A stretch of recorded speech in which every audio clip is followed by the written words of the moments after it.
Good morning class 9th। आज हम पढ़ेंगे गद्य खंड का पाठ मानवीय करुणा की दिव्य चमक, जिसके लेखक हैं सर्वेश्वर दयाल सक्सेना। तो सबसे पहले आइए हम लेखक परिचय जानते हैं। सर्वेश्वर दयाल सक्सेना का जन्म उत्तर प्रदेश के बस्ती जिले में सन 1927 को हुआ। इन्होंने इलाहाबाद विश्वविद्यालय में उच्च शिक्षा ग्रहण की, ठीक है, और इनका देहांत हुआ सन 1983 में। इनकी साहित्यिक विशेषताएं हैं काठ की घंटियां, बांस का पुल, एक सूनी नाव, गर्म हवाई, कुआनो नदी, जंगल का दर्द, खूंटियों पर टंगे लोग, ठीक है। इनके कविता संग्रह हैं। नई कविता के प्रमुख कवि सर्वेश्वर दयाल सक्सेना ने उपन्यास, नाटक, कहानी, निबंध एवं प्रचुर मात्रा में बाल साहित्य भी लिखा है। पाठ का सार देख लीजिए। संस्मरण स्मृतियों से बनता है और स्मृतियों की विश्वसनीयता उसे महत्वपूर्ण बनाती है। तो बच्चों, ये जो पाठ है ये स्मृति संस्मरण पर आधारित है। फादर कामिल बुल्के पर लिखा गया ये सर्वेश्वर दयाल का एक बहुत ही सुंदर पाठ है। ये सुंदर रचना है। ये फादर कामिल बुल्के जो स्वयं को भारतीय कहते थे, जन्मे लेकिन वो यूरोप में थे, ठीक है। वो स्वयं को भारतीय कहते थे। उन्होंने अपनी कर्म भूमि भी भारत को बनाया। सन्यासी थे, परंतु पारंपरिक अर्थ से वो सन्यासी नहीं थे। कैसे? मतलब कि वो लोगों की ब्याह शादियों, लोगों की हंसी खुशी, जीवन मृत्यु सब में शामिल होते थे। लेखक का मानना है कि जब तक रामकथा है, इस विदेशी भारतीय साधु को याद किया जाएगा। पाठ शुरू करते हैं। मानवीय करुणा की दिव्य चमक। फादर को जहर भात से नहीं मरना चाहिए था। जिसकी रगों में दूसरों के लिए मिठास भरे अमृत के अतिरिक्त और कुछ नहीं था, उसके लिए इस जहर का विधान क्यों? लेखक ने कहा कि फादर की मृत्यु हुई थी जहरबाद। जहरबाद एक बहुत भयानक एक फोड़ा होता है बच्चों, कैंसर की तरह होता है ये, ठीक है, जिससे धीरे धीरे करके व्यक्ति की मृत्यु हो जाती है। तो लेखक ने कहा कि ऐसा व्यक्ति जिसके रगों में अमृत भरा था, उसकी रगों में खून की जगह ये विष क्यों था? प्रभु को की आस्था ही उनका अस्तित्व था। वह देह की इस यात्रा की परीक्षा उम्र की आखिरी देरी पर क्यों दे रहे थे? लेखक को बड़ा ही बुरा लग रहा था। एक लंबी पादरी के सफ़ेद चोगे में उनकी आकृति सामने है। उनकी आकृति कैसी थी, वो कैसे दिखाई देते थे? गोरा रंग, सफ़ेद झाई मारती हुई, भूरी दाढ़ी, नीली आंखें और बाहें खोले, गले लगाने को आतुर। इतनी ममता, इतना अपनत्व इस साधु में अपने हर प्रियजन के लिए उमड़ता रहता था। मैं 35 साल से इनका साक्षी था। 35? मैं कौन? लेखक। तब भी जब वह इलाहाबाद में थे और जब भी तब वह दिल्ली आते थे। आज उन बाहों का दबाव मैं अपनी छाती पर महसूस करता हूँ। फादर को याद करना एक उदास शांत संगीत को सुनने जैसा है। उनको देखना एक निर्मल जल में स्नान करने जैसा है और उनसे बातें करना कर्म के संकल्प से भरना है। मुझे परिमल के वे दिन याद आते हैं जब हम सब एक पारिवारिक रिश्ते में बंधे जैसे थे, जिसके बड़े थे फादर बुल्के। हमारे हंसी मजाक में वह निर्लिप्त शामिल होते थे। हमारी गोष्ठियों में वह गंभीर बहस करते थे। हमारी रचनाओं पर बेबाक राय और सुझाव देते और हमारे घरों के लिए किसी भी उत्सव और संस्कार में वह बड़े भाई और पुरोहित जैसे खड़े हो जाते थे और सबको आशीष देते थे। कहाँ से शुरू करें? इलाहाबाद की सड़कों पर फादर को साइकिल चलती दिख रही है। वह हमारे पास आकर रुकती है, मुस्कुराते हुए उतरते हैं। देखिए देखिए, मैंने उसे पढ़ लिया और मैं कहना चाहता हूँ, उनको क्रोध में मैंने कभी नहीं देखा। लेखक कहता है मैंने उनको कभी भी क्रोध में या आवेश में तो देखा, लेकिन क्रोध में मैंने उन्हें कभी नहीं देखा। ममता तथा प्यार से लबालब छलकता हुआ महसूस किया। अक्सर उन्हें देखकर लगता है कि बेल्जियम में इंजीनियरिंग के अंतिम वर्ष में पहुंचकर उनके मन में सन्यासी बनने की इच्छा कैसे जाग गई, जबकि उनका घर तो भरा पूरा था, सब कुछ थे, माँ बाप भाई बहन सब थे। अब लेखक ने कहा, मैंने उनसे पूछा कि आपको अपने देश की याद आती है? उन्होंने कहा मेरा देश तो भारत है, मैं जन्मभूमि की पूछ रहा हूँ। लेखक ने फिर कहा हाँ आती है, बहुत सुंदर है मेरी जन्मभूमि रेम्स चैपल। घर में किसी की याद, माँ की आती है, बहुत याद आती है, ऐसा उन्होंने कहा। फिर अक्सर माँ की स्मृतियों में उन्हें मैंने डूब जाते हुए देखा। उनकी माँ की चिट्ठियाँ अक्सर उनके पास आती थी। उनके अपने अभिन्न मित्र डॉक्टर रघुवंश को वह उन चिट्ठियों को दिखाते थे। पिता और भाइयों के लिए भी उनके मन में बहुत ज़्यादा लगाव नहीं था। पिता व्यापारी थे। एक भाई वही पादरी हो गया था। एक भाई काम करता है और उनका परिवार भी है। तो इस तरह उन्होंने बताया।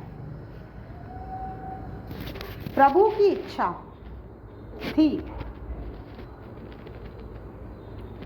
कि प्रभु की इच्छा थी वह बालकों किसी सरलता से मुस्कुराकर कहते, माँ ने बचपन में ही घोषित कर दिया था। लेखक ने कहा, उन्होंने कहा फादर कामिल फुल्के ने, कि मेरी माँ ने तो बचपन में ही कह दिया था कि बेटा हाथ से निकल गया।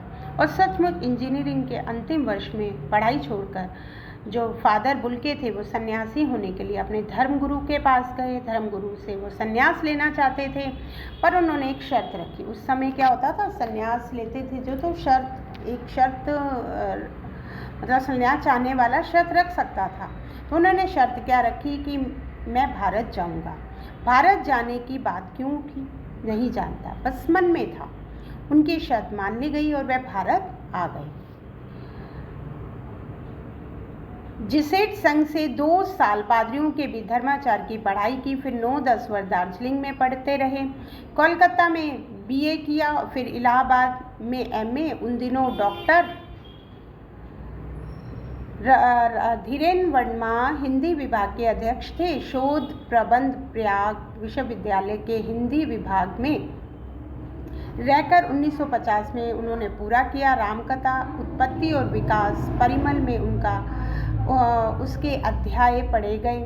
फादर ने मातृलिंग के प्रसिद्ध नाटक ब्लू बर्ड का रूपांतर भी किया नीलपंछी के नाम से। और बाद में सेंट जेवियर कॉलेज रांची में हिंदी तथा संस्कृत विभाग के वे विभागाध्यक्ष हो गए और उन्होंने अपना प्रसिद्ध अंग्रेजी हिंदी कोश भी तैयार किया। ठीक है। और वहीं पर वे बीमार पड़े, पटना आए, दिल्ली आए और चले गए। 47 वर्ष देश में रहकर और 73 वर्ष की जिंदगी जीकर, मतलब हमारे भारत देश में वो 47 वर्ष रहे और उनकी कुल आयु जो थी वो 73 वर्ष थी। फादर बुल्के संकल्प से सन्यासी थे। कभी लगता है वे मन से सन्यासी नहीं थे। रिश्ता बनाते थे तो तोड़ते नहीं थे। बच्चों, जो सन्यासी होते हैं वो तो सबसे रिश्ता तोड़ देते हैं, अलग हो जाते हैं। लेकिन फादर सन्यासी तो थे, लेकिन वो मन से कभी भी सन्यासी नहीं हुए। 10 साल बाद मिलने पर भी उनकी गंध महसूस होती थी उन्हें। वे जब भी दिल्ली आते ज़रूर मिलते, खोजकर समय निकालकर, गर्मी सर्दी बरसात झेलकर मिलते, चाहे 2 मिनट के लिए ही सही। ऐसा कौन सा सन्यासी करता है। आज वह नहीं है। दिल्ली में बीमार रहे और पता नहीं चला। बाहें खोलकर इस बार उन्होंने गले नहीं लगाया। जब देखा तब वह बाहें दोनों हाथों की सूजी उंगलियों को उलझाए ताबूत के जिस्म पर पड़ी थी। जो शांति बरसाती थी वह चेहरे पर स्थिर थी। अर्थात ऐसी आंखें जो शांति बरसाती थी अब वो चेहरे पर स्थिर थी। वो कहीं भी खुली हुई नहीं थी, कोई भाव महसूस नहीं होता था उनमें। तरलता जम गई थी। वे 18 अगस्त 1982 की सुबह 10 बजे का समय दिल्ली में कश्मीरी गेट के निकलसन कब्रगृह में उनका ताबूत एक छोटी सी नीली गाड़ी में उतारा गया। कुछ पादरी, रघुवंश जी का बेटा और उनके परिजन राजेश्वर सिंह उन्हें उतार रहे थे। फिर उसे उठाकर एक लंबी संकरी उदास पेड़ों वाली घनी छाया वाली सड़क के कब्रगाह के आखिरी छोर तक ले जाया गया, जहाँ धरती की गोद में सुलाने के लिए कब्र आवाक मुँह खोले लेटी थी।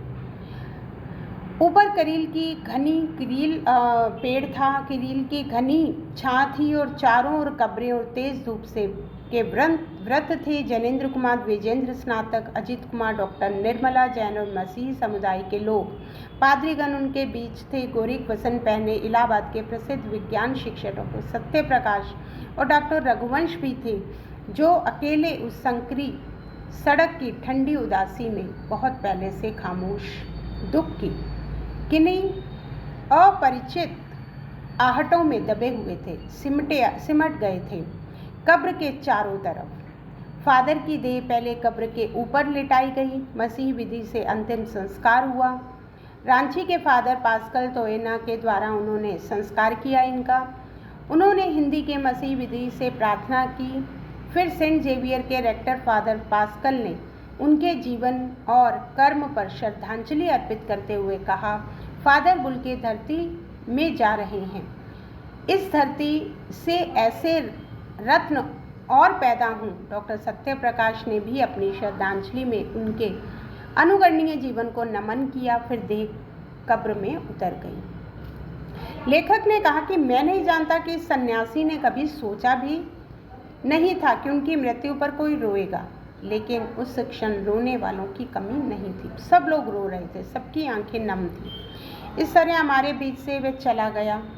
हम में से सबसे अधिक छायादार, फल फूल गंध से भरा और सबसे अलग सबका होकर सबसे ऊंचाई पर मानवीय करुणा की दिव्य चमक में लहलहाता हुआ खड़ा था वो, जिसकी स्मृति हम सबके मन में सबके मन में जो उनके निकट थे, किसी यज्ञ की पवित्र आग की आंच की तरह आजीवन बनी रहेगी।